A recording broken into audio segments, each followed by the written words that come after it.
Evelyn, after some thought, we've decided it would be best if you didn't attend the ceremony in person. We're keeping things intimate and space is limited. We'll be live streaming the wedding, so you can still be part of our special day. That was it. 3 sentences that folded a lifetime of motherhood into an afterthought. No, dear Evelyn, no love, no warmth, only precision.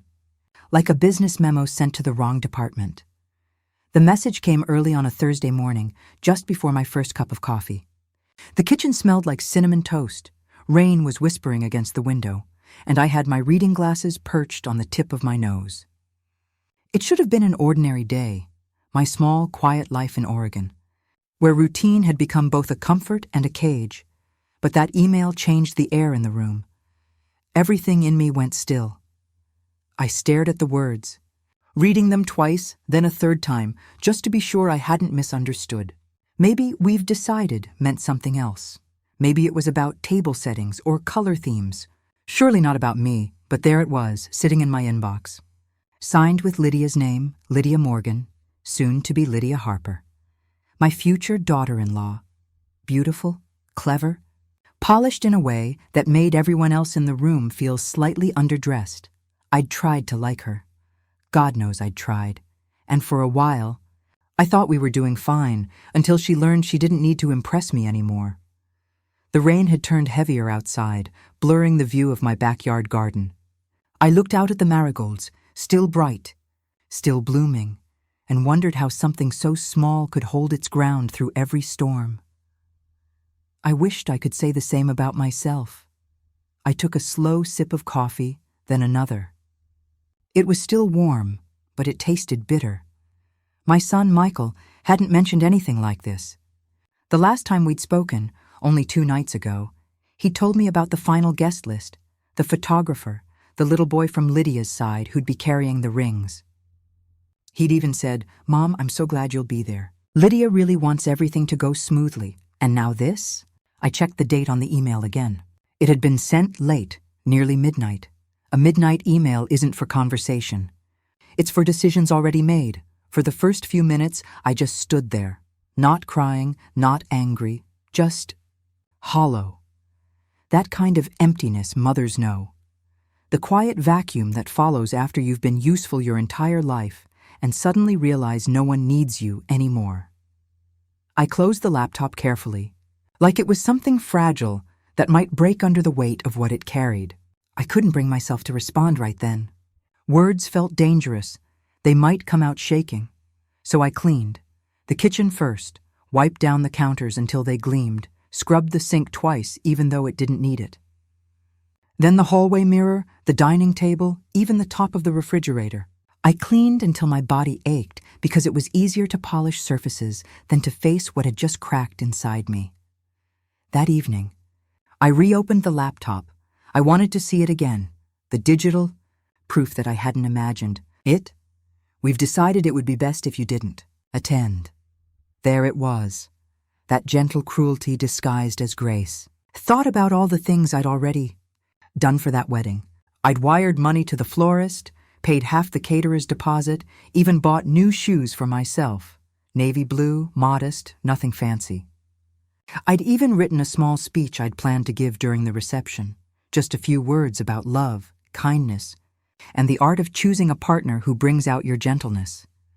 Now that speech sat useless on a folded napkin in my purse.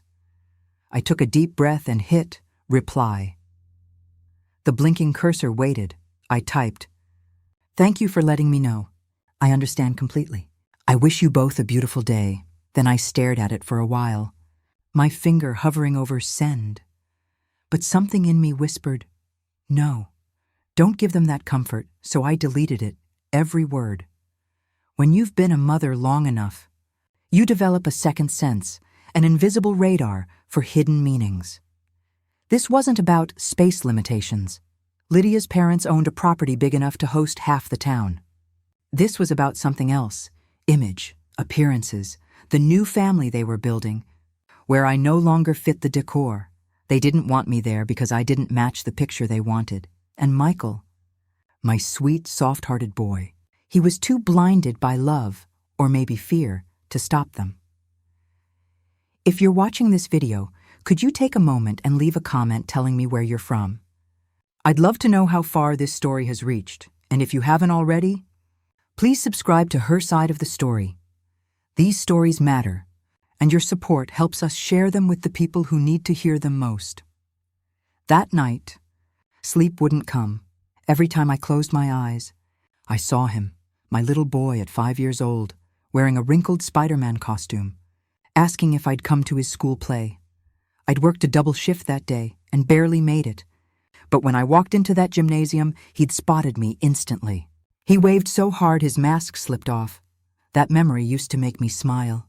Now, it made my throat ache because somewhere along the years, between his first heartbreak and his first apartment, between Lydia's polished smile and her careful distance, I'd lost him, and worse, I hadn't even noticed it happening. By morning, I had decided not to tell anyone, not my sister, not my co-worker, not even my best friend Nora. Pity was the last thing I wanted. I went to work as usual. The clinic's fluorescent lights felt harsher that day, and even the cheerful chatter of the nurses grated against my skin. I kept my head down, filing patient forms, answering calls, pretending that the world hadn't shifted. Around lunchtime, I caught myself staring at my reflection in the window. I looked the same. Hair pinned up neatly, navy scrubs, small silver necklace Michael had given me for Mother's Day years ago. Everything looked the same, but I knew it wasn't. That evening, my phone buzzed. A text from Michael. "Hey Mom, crazy week, but things are coming together. Lydia's been stressed, but it'll be worth it. Hope you're doing okay. Love you." My fingers hovered over the keyboard, so he did know. He knew. And this was his version of smoothing it over. A polite check-in. No mention of the email. I could almost hear Lydia's voice behind it. "Reach out to your mother." "Just keep it short," I typed back. "I'm fine, sweetheart. I hope you both have a wonderful day." Then I added a heart emoji, not out of love, out of habit. When I hit send, my reflection in the phone screen looked like someone I used to know.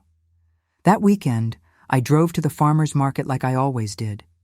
Routine has a way of pretending to heal you. The air smelled of coffee and wet wood. The vendors greeted me by name. I bought 2 apples, a jar of honey, and tried to convince myself that ordinary was enough. But as I turned to leave, I saw a young mother and her teenage son sharing kettle corn, laughing so freely that it stopped me mid-step. He draped his arm around her shoulder without hesitation. She swatted him playfully, her eyes glowing. That small, simple moment pierced me in a way that no email could. I set my bag down on the passenger seat when I got back to the car and just sat there for a long time, watching the world move. People walked past, carrying flowers, bread, children, and I realized something quiet but sharp. I'd spent so much of my life trying to make other people's happiness possible that I'd completely forgotten to protect my own. By the time I got home, the kitchen felt different. Not sad, not cold, just still. I poured myself a glass of water and opened my laptop again. The email was still there, sitting unread in my inbox like an open wound. I didn't delete it. Instead, I created a new folder and moved it there. I named the folder Lesson 1. Then I opened my banking app, the florist, the catering deposit, the wedding contribution transfer that hadn't gone through yet. All paused. I didn't cancel them immediately. I just stopped them. Let them hang in limbo, waiting, because sometimes silence isn't weakness. Sometimes it's strategy. As the sun set that evening, the light turned honey gold across my counter. I leaned on my elbows and whispered the words to myself. If they want distance, I'll give them distance so wide they'll finally understand what it costs. And for the first time in weeks, the air around me felt calm. I met Lydia 3 years ago. One bright afternoon at a little Italian restaurant Michael loved. He'd called the night before, excitement bubbling through the phone. "Mom, there's someone I want you to meet," he'd said. "She's amazing, confident, funny, and she actually likes my bad cooking." I'd laughed, telling him no one could possibly like his burnt lasagna. But when Lydia walked in the next day, wearing a sea green blouse and a smile that could sell peace treaties. I understood. She was the kind of woman who turned heads without meaning to. Polished, perfectly composed, speaking like every word had already been proofread. She called me Mrs. Harper the entire lunch, even though I kept insisting, please, just Evelyn, by dessert. She'd already asked about my late husband, how long ago he'd passed, how I managed the house on my own, how proud I must be of Michael. It was all polite, surface-level interest. But underneath, I sensed calculation, a quiet measuring of who I was and what I could offer. Still, I wanted to like her, God knows, after losing my husband. I wanted nothing more than to see my son happy. So I smiled, complimented her scarf, and told her she was welcome in our family any time. If I could go back to that day, I'd tell myself, be kind, but not blind. The months that followed were full of small adjustments. Michael stopped coming over for Sunday dinner, saying Lydia's parents expect us on weekends. Then came the holidays. Suddenly, her family had traditions that took precedence. When I did see him, he was polite. Almost too polite, a version of himself polished down to please someone else. He started wearing cologne I'd never smelled before, talking about investments and branding opportunities. My son, the one who used to fix broken radios in the garage and eat cereal at midnight, was becoming someone I barely recognized. When they got engaged, I tried to believe that it was all worth it, that Lydia would soften, that love would bring balance. I offered to help plan, not because I wanted control, but because mothers help. That's what we do. At first, she let me, small things like table settings, guest list drafts, but soon, decisions were already handled. She started using phrases like, we'll circle back, and that's not really the direction we're going. The wedding was turning into a stage, and I was no longer part of the script. Then one day, an invoice showed up in my inbox, not addressed to me directly, but copied to me with a note. If you'd like to contribute, here's the caterer's deposit information. It wasn't rude, it was worse, it was clinical, as if my love had been converted into a transaction. I paid it anyway, because mothers do that too. We fill the gaps no one thanks us for. The closer the wedding got, the fewer calls came. Weeks would pass before Michael checked in. When he did, Lydia's voice always floated in the background like static. One evening, I finally asked, Michael, are you happy? He paused. Yeah, Mom. It's just busy. Lydia's parents want everything perfect. You know how it is. I did. But not the way he meant. If you're watching this video, could you take a moment and leave a comment telling me where you're from? I'd love to know how far this story has reached. And if you haven't already, please subscribe to her side of the story. These stories matter. And your support helps us share them with the people who need to hear them most. A month before the wedding, I invited them to dinner. I spent the whole afternoon cooking rosemary chicken, mashed potatoes, the lemon tart Michael used to love. They arrived 20 minutes late, both glued to their phones. During dinner, Lydia complimented the food, but it felt rehearsed. When I brought up the honeymoon, she smiled politely and said, "Oh, we're thinking Bora Bora. My parents are taking care of it." My fork froze mid-air. I'd already sent Michael a check for their dream honeymoon fund. He saw my face and quickly added, "Mom, I didn't want to bother you with more details." I nodded, pretending not to understand what was happening. They were happy to take my help, but ashamed to admit where it came from. After they left, I stood at the sink long after the dishes were done, staring at the reflection of my kitchen window. In that reflection, I looked small, not weak, just faded, and that was when I first felt it. Not anger, but a kind of quiet awareness that love without respect is just servitude in nicer packaging. I tried to push the thought away, told myself I was being dramatic, sensitive, but the signs kept growing louder. Lydia started sending updates instead of invitations. My name was left off the rehearsal dinner list, and when I asked about the seating chart, she said gently, "Oh, I think we're going to keep family on Michael's side minimal. It's easier for photos. Minimal." After 32 years of raising that boy, I'd been reduced to a background inconvenience. The email that arrived a week later wasn't shocking. It was confirmation, a final stamp of dismissal, dressed in politeness. What broke me wasn't the exclusion. It was realizing how normal it had become for them to take without giving, to decide without asking, to erase without guilt. I wasn't just being uninvited from a wedding. I was being written out of my own son's story. That night, I dug out an old photo album, the one with the cracked blue cover and sticky pages. Inside were pictures of Michael's first birthday, his high school graduation, his first apartment, moments stitched together by the same two hands that were now shaking as I turned each page. I ran my thumb over one photo. Him at 8 years old, holding a toy guitar, laughing so hard his eyes disappeared. "You're going to do great things one day." I'd told him then. I just hadn't known that great might mean learning how to forget the people who raised you.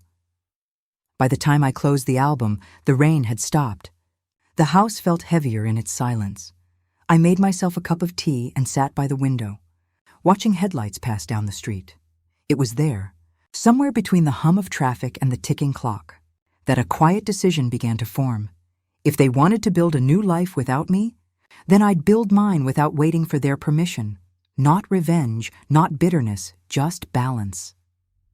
The next morning, I printed out every receipt and invoice I'd contributed to, the catering deposit, the venue advance, even the small check I'd sent for their engagement dinner. I placed them neatly in a folder and labeled it things that deserved gratitude. Then I put it in a drawer and locked it, because I knew what was coming next, and I wanted to face it with both eyes, open. It's strange how the smallest actions can feel revolutionary: the click of a cancel, transfer button, the sound of a drawer closing over, documents that once defined your generosity. Sometimes power doesn't roar, it whispers. That Monday morning, I arrived at the bank just as the doors opened. The air still smelled faintly of fresh paint and sanitizer. The same young teller who'd helped me open Michael's wedding account smiled when she saw me. "Good morning, Mrs. Harper. Here for the same account?" "Yes," I said, steady. "But I'd like to make a few changes." She clicked through her computer. "No problem at all. You're listed as the primary holder, so any adjustments are your call."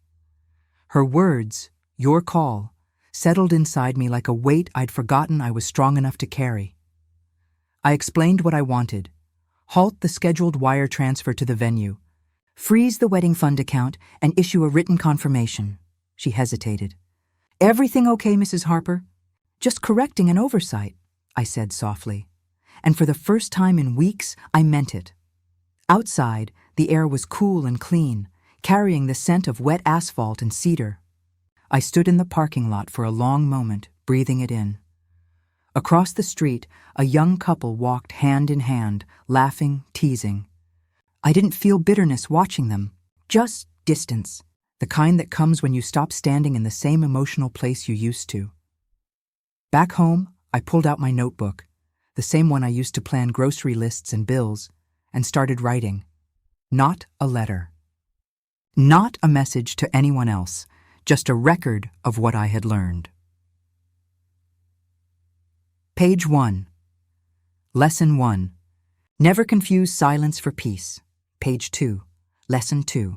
Love without boundaries teaches others to take without asking. By page 5, my handwriting had steadied, my chest felt lighter, and I realized that what I was doing wasn't spite, it was self-preservation disguised as paperwork. That afternoon, I received another email from Lydia. Subject: Final RSVP confirmation. Hi, Evelyn, we're finalizing numbers for catering. I assume you received our earlier message about the live stream link. Just want to make sure we're all on the same page. Best, Lydia. Best. That single word made my stomach twist. It was always best, as if her choices existed on a moral high ground. I typed my reply carefully. Yes, Lydia. I received your message. Thank you for letting me know. I hope everything goes beautifully. And then I added one more line. Polite, measured, perfectly true.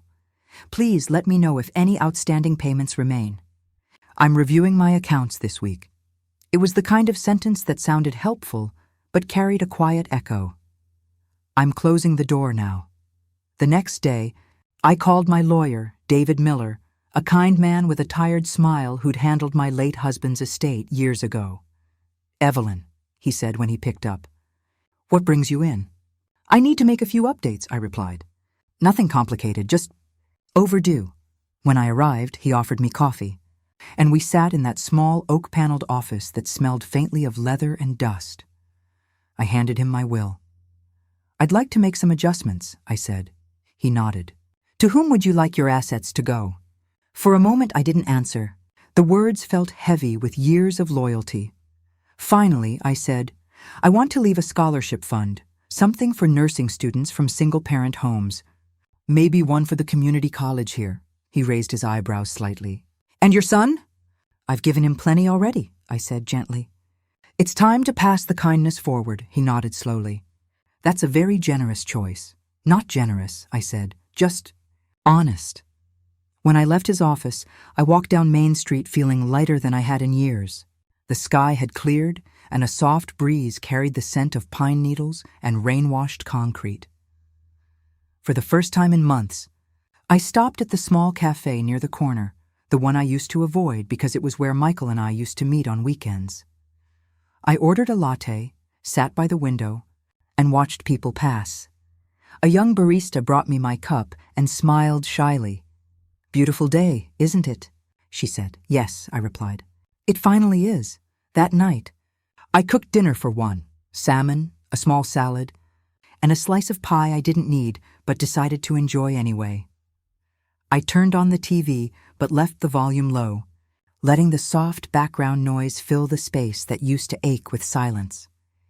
Then, almost on instinct, I opened my laptop. The Livestream link for the wedding had arrived. Lydia's perfect digital invitation, complete with a pastel border, their initials entwined in gold. I hovered the cursor over the link but didn't click it. Instead, I minimized the window. If they wanted to show me my place, they had done it well. Now, it was my turn to choose how to stand in it. If you're watching this video, could you take a moment and leave a comment telling me where you're from? I'd love to know how far this story has reached, and if you haven't already, please subscribe to Her Side of the Story. These stories matter, and your support helps us share them with the people who need to hear them most. The following week, Michael called. It was a short conversation, awkward, hesitant, like talking to someone through a closed door. "Hey, Mom," he said. "Lydia mentioned you might not make it. Everything okay?" "I'm fine," I replied. "I just think this is what's best for everyone." There was a pause. "You sure? You've already helped so much." "Exactly," I said. "And I think that's enough." I could almost hear him frown through the line. He wanted to argue, but not enough to risk conflict. "All right," he said finally. "I love you, Mom." "I know, sweetheart," I answered. "I love you too." And then I hung up, not out of anger, but peace. That night, I sat outside on my porch, wrapped in a cardigan, the crickets humming somewhere in the tall grass. The world looked exactly the same, yet everything inside me had shifted. I had stopped waiting for validation, stopped trying to earn my place in someone else's life. Sometimes, the most radical act of love is learning when to stop giving. I looked up at the sky, stars scattered like promises that didn't need witnesses, and whispered a quiet truth to the night. They taught me to love deeply, but now I'm teaching myself to love wisely, and in that moment, I knew that whatever came next, the wedding, the aftermath, the silence, I was ready, because dignity, once reclaimed, doesn't ask for permission. The morning of the wedding arrived quietly, like a page turning itself. The sky was pale blue, clouds scattered thinly across it, and a soft breeze carried the scent of lilacs from the bush near my porch. I made coffee, the same way I always do: 1 spoon of sugar, a dash of cinnamon, a habit from the years when life still tasted sweet. If not for the folded invitation sitting on my counter, no one would have guessed it was Michael's wedding day. There were no dresses hanging from hooks, no relatives arriving with casseroles, no flowers waiting to be delivered, just me, my quiet kitchen, and a laptop I didn't intend to open. At 9:30, My phone buzzed. A notification. Your live stream link is ready. I stared at it for a few seconds, then turned the phone face down. I wasn't angry anymore, just done. Instead, I opened the drawer near the sink, pulled out a small envelope I'd prepared earlier, and slipped it into my purse. Inside was a single handwritten letter, addressed to Michael and Lydia, not an accusation, not a plea, just a few sentences that said everything they needed to know. I hope your day is beautiful. I hope your love lasts. But I also hope one day you understand that the people who built your foundation deserved a seat at your table, not because of tradition, but because love without gratitude eventually collapses. I didn't sign it, love. Mom. Just Evelyn. Then I got into my car, not to drive to their ceremony, but to the community center a few miles away. It was the first Saturday pottery class I'd signed up for in 20 years.